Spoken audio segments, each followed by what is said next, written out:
So this dog, he's a shepherd cross,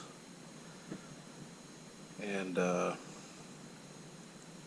he is hands down probably the best dog I ever had for so many reasons. This dog,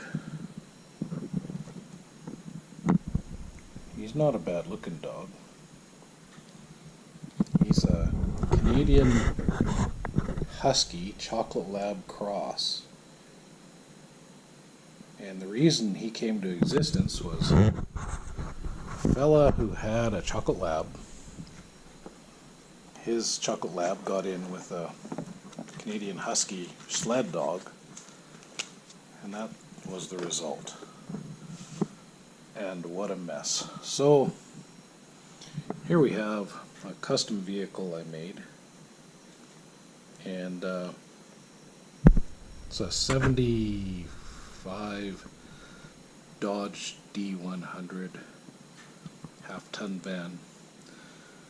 And this one had a slant 6 and a 3 on the tree, and as you can see I cut it into kind of like an extra cab pickup style with a deck on it.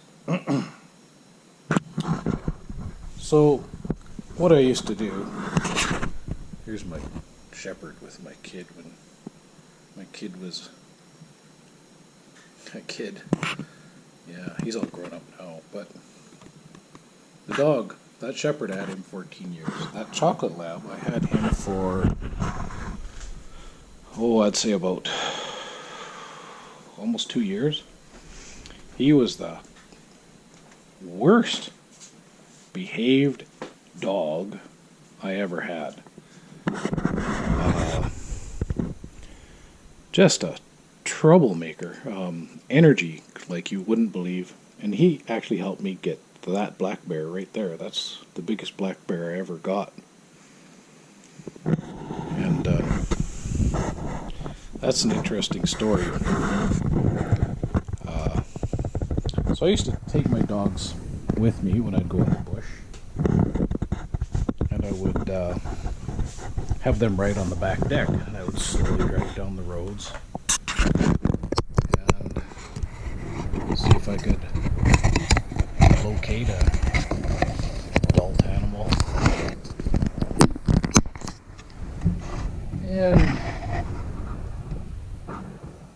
anyway, I'm getting off the story. The story is about the chocolate dog, the chocolate lab Canadian Husky cross. He was the grossest dog I have ever seen. He was a shit eater.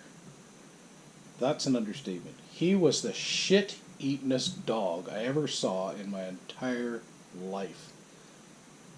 We had cats, we used to have a litter box, and as long as I had that dog, he kept that litter box spotless. Like, it was gross. And then, of course, he'd try and lick you. I was like, ugh.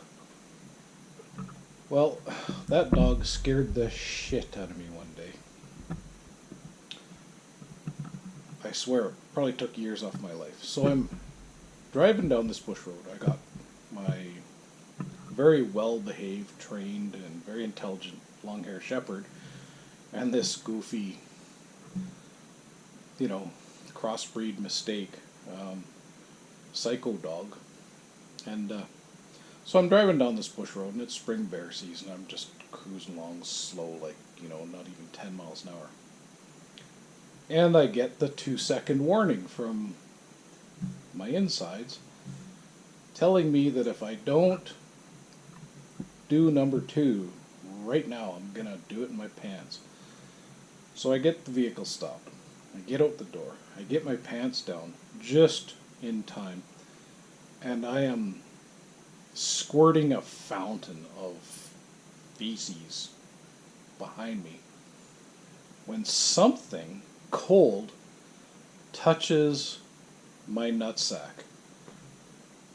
And I jumped right out of my skin because, like, in that situation, you don't expect anything to touch you, and I hadn't anticipated anything. I didn't know if it was a black bear or I doubt. So I spin around quick, spraying shit as I do so. And here's this chocolate lab. And have you ever seen when farmers squirt milk at kittens in the barn, you know, and they drink the milk? Well, yeah. With my shit, this dog's face, it was gross. He's a chocolate lab, but he's got liquid shit just covering his face, dripping off his ears. And he's got the happiest fucking grin. He's smiling, just licking all this poo, oh, I didn't puke, but I do not know how I did not puke. And I felt sick to my stomach for the rest of the day. Yeah. So yeah, that's one story about that dog.